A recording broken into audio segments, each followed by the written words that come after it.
Hello friends, YouTube channel में आप सभी का स्वागत है।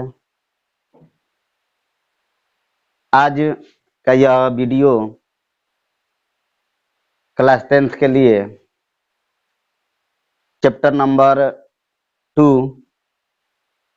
और आज का जो वीडियो चैप्टर नंबर 2 का वीडियो नंबर यह 3 है। इस वीडियो नंबर 3 में हम आपको पढ़ाने जा रहे हैं कि धातु के कार्बोनेट एवं कार्बोनेट अम्ल की अभिक्रिया, यानी किस प्रकार से यहाँ पर रिएक्शन, यानी धातु के ऑक्साइड हैं, अधातु के ऑक्साइड हैं, या कैसे कार्बोनेट के साथ रिएक्शन करेंगे, कैसे ये भस्म के साथ रिएक्शन करेंगे, कैसे ये लवण के साथ रिएक्शन करेंगे। तो आइए मैं इस वीडियो को स्टार्ट करता हूं। तो सबसे पहले हम यहाँ देखेंगे कि धातु के कार्बोनेट एवं बाइकार्बोनेट अम्ल की अभिक्रिया, यानी यह धातु के कार्बोनेट एवं बाइकार्बोनेट अम्ल की अभिक्रिया। तो जब कार्बोनेट का मतलब होता है CaCO3, अब बाइकार्बोनेट का मतलब है H2CO3। इसको बाइकार्बोनेट बोला जाता है और इसको कार्बोनेट बोला जाता है।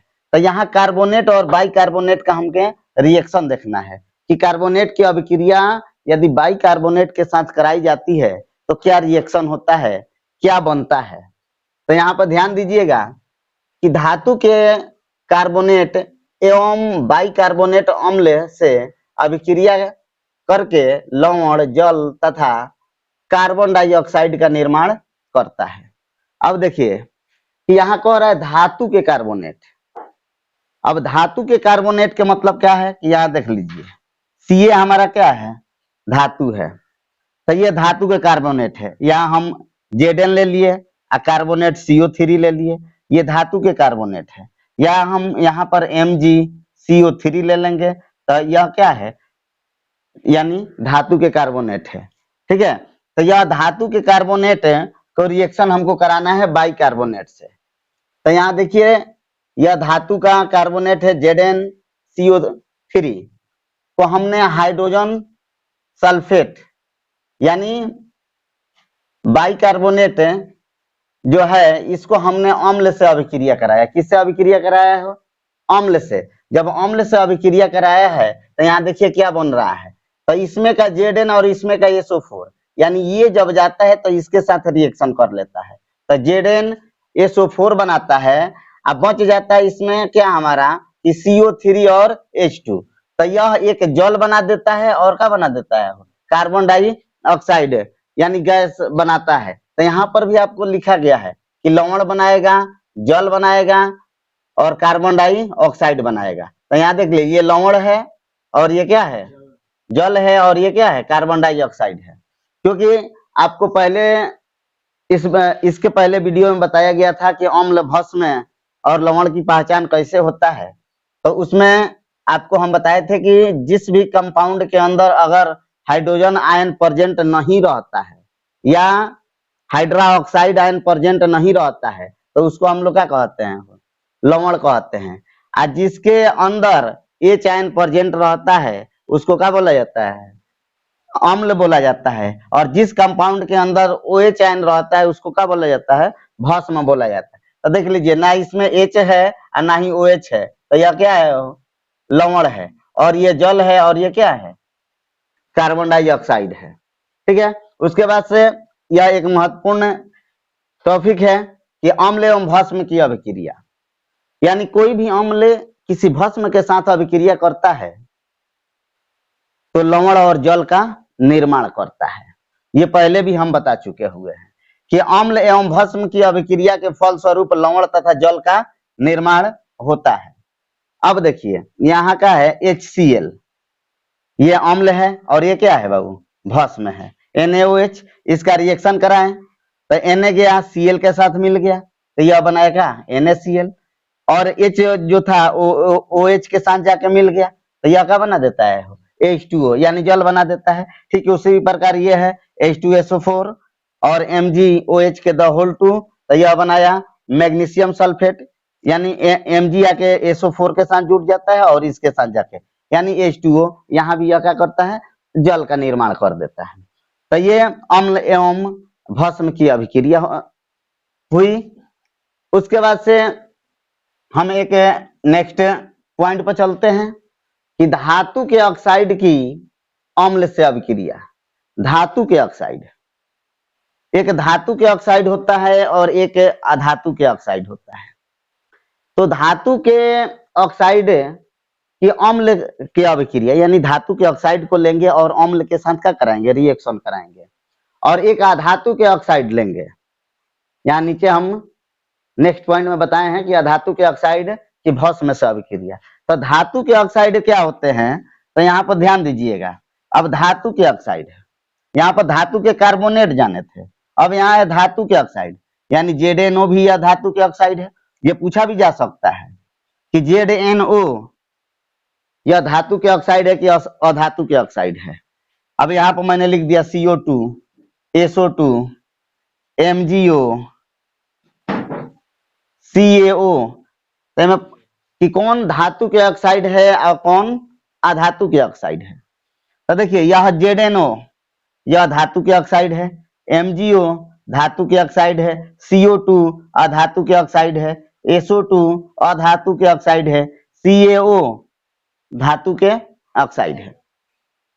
क्योंकि आपको पहचान हम बताए हैं कि धातु की पहचान कैसे की जाती है, अधातु की पहचान कैसे की जाती है। इलेक्ट्रॉनिक विन्यास के द्वारा भी हम इसकी पहचान करते हैं, ठीक है, कि कौन धातु है और कौन अधातु है। जब आपको धातु अगर धातु के साथ रिएक्शन कर रहा है ऑक्साइड, तो समझिए वो धातु के ऑक्साइड है।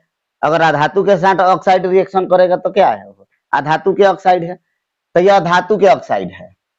तो धातु के ऑक्साइड भस्म होते हैं तथा अम्ल से अभिक्रिया करके लवण तथा जल बनाता है। देखिए जो धातु के ऑक्साइड, बहुत इंपॉर्टेंट बात है ये, कि धातु के जो ऑक्साइड होता है इसकी प्रकृति कैसी होती है, तो हम बताएंगे क्या होता है, भास्मिक प्रकृति का होता है। कैसा होता है, अब ये कोई पूछेगा कि ZNO होता है, अम्ल है, अम्लीय होता है कि भास्मिक होता है कि उदासीन होता है कि इनमें कोई नहीं, हम क्या बताएंगे, हो भास्मिक होता है, भस्म होता है। एक और नेचर होता है जो भस्म के तरह व्यवहार करता है। तो ये याद होना चाहिए। अब यहाँ पर ऑब्जेक्टिव कोई भी आपको दे सकता है, जरूरी नहीं है कि अब कह देगा केवल कि धातु के ऑक्साइड होते हैं। तो बस आपको याद रखना है कि वह किसी के धातु का अगर ऑक्साइड है, ZNO यह धातु के ऑक्साइड है तो भास्मिक है। CO2 ये धातु है नहीं है तो ये भास्मिक नहीं होगा। CaO क्या होगा, ये क्या होगा, ये भास्मिक होगा। MgO क्या होगा, भास्मिक होगा। यानी देख लीजिए कि यह, अच्छा इसमें कोई कंफ्यूजन रह जा रहा है, कोई कंफ्यूजन है इसमें, नहीं है कंफ्यूजन। कंफ्यूजन को दूर कीजिए यहाँ कि मैग्नीशियम के संग अगर धातु के साथ में कोई ऑक्सीजन आके जुड़ गया, कोई ऑक्साइड आके जुड़ गया, तो समझ लीजिए कि वो क्या है, हो भास्मिक प्रकृति का है, वह भस्म है, वह भस्म के जैसा व्यवहार करेगा। लेकिन जब कोई अधातु के साथ में अगर आके ऑक्साइड जुड़ जाता है तो समझिए वह क्या है, अम्लीय है। वह क्या है, अम्लीय। अब धातु के जो ऑक्साइड होता है भास्मिक होता है, अधातु के ऑक्साइड अम्लीय होता है। धातु के ऑक्साइड भास्मिक होता है, अधातु के ऑक्साइड अम्लीय होता है। क्लियर, क्लियर हुआ कि नहीं हुआ, ठीक है। अगर नहीं क्लियर हुआ तो आप लोग बोले, ठीक है, हाँ कमेंट करके बताए कि समझ में नहीं आया, ठीक है। तो यहाँ पर देखिएगा ये अधातु है, ये अधातु है। एमएस ऑब्जेक्टिव एकदम हर हाल में पूछा जा सकता है कि धातु के ऑक्साइड कैसा होता है, उससे भी नहीं देता, कह देगा ZNO होता है, अम्लीय होता है, भास्मिक होता है, उदासीन होता है। CO2 कैसा होता है, किस प्रकृति का होता है। अब आप लोग पर निर्भर करता है कि आपको समझ में आया कि नहीं आया, ठीक है। तो यहाँ देखिए, यानी धातु के ऑक्साइड भस्म होते हैं तथा अम्ल से अभिक्रिया करके लवण तथा जल बनाते हैं। देखिए यहाँ CuO, ये Cu धातु है, धातु के ऑक्साइड है। ये क्या है, अम्ल से अभिक्रिया किया, H2SO4 से अभिक्रिया करता है तो यह बना देता है बाबू CuSO4। और H2O यानी जल बना देता है। ZnO प्लस HCl यानी या ZnCl प्लस H2O बना दिया, बनाया कि नहीं बनाया। उसके बाद से है अधातु के ऑक्साइड। तो अधातु के ऑक्साइड की भस्म से अभिक्रिया है। अब अधातु के रिएक्शन केकरा से कराएंगे हो, अधातु के ऑक्साइड की अभिक्रिया भस्म से कराना है। किससे कराना है हो, भस्म से कराना। तो भस्म तो आप पहचानते हैं कि जिसके अंदर OH आयन रहता है। तो ये तो अभी देखिए ये CO2 क्या है, अधातु के ऑक्साइड है। अब इसको एक भस्म के साथ रिएक्शन करा दिए, ये भस्म से क्या करा दिए हो, रिएक्शन करा दिए। जब भस्म से रिएक्शन कराएंगे तो यह क्या बनाएगा, यहाँ पर देख लीजिए धातु के ऑक्साइड अम्लीय होता है। एक तो बात तो ये पहले से क्लियर है कि धातु के जो ऑक्साइड होता है कैसा होता है, अम्लीय होता है। और अधातु के ऑक्साइड अम्लीय होता है और धातु के ऑक्साइड क्या होता है, भास्मिक होता है। तो धातु के ऑक्साइड अम्लीय होते हैं। CO2 की अभिक्रिया चूना जल से, CO2 की अभिक्रिया चूना जल के साथ कराने पर CaCO3 आता था, जल बनता है। CaCO3 का मतलब क्या होता है, कैल्शियम कार्बोनेट। तो देखिए यहाँ CO2 को लिए और यहाँ पर एक ऑक्साइड हम ले लिए हैं। किसका ऑक्साइड है वो, यानी है चूना जल का लिए हैं हो, चूना जल। यह चूना जल जो होता है वह किस प्रकृति का होता है, अम्लीय प्रकृति का होता है। कभी कभी ये भी पूछ देता है, जो टूथपेस्ट होता है हम लोग ब्रश करते हैं उसका प्रकृति कैसा होता है, वो अम्ल होता है कि भस्म होता है कि क्या होता है, वो किस प्रकृति का होता है, अम्लीय नहीं होता है। वह क्या होता है, भास्मिक प्रकृति का होता है। जो हम दांत साफ करने में कोनो भी मंजन का उपयोग करते हैं ना, वह किस प्रकृति का होता है, भास्मिक प्रकृति का होता है। ठीक है। तो यह CaO प्लस CaOH के द होल टू यानी यह चूना जल का सूत्र है। किसका सूत्र है हो, चूना जल। तो इसको हम रिएक्शन जब कराते हैं तो CaCO3 का निर्माण होता है, यानी कैल्शियम कार्बोनेट प्लस जल का निर्माण होता है। ठीक है। तो इसको आप लोग क्या करें, नोट कर ले। अगर कोई भी अगर इसमें कंफ्यूजन रह जाता है तो आप कमेंट जरूर करें। ठीक है।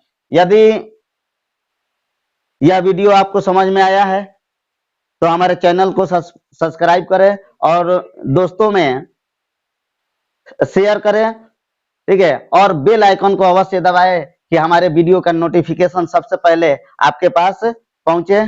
जय हिंद।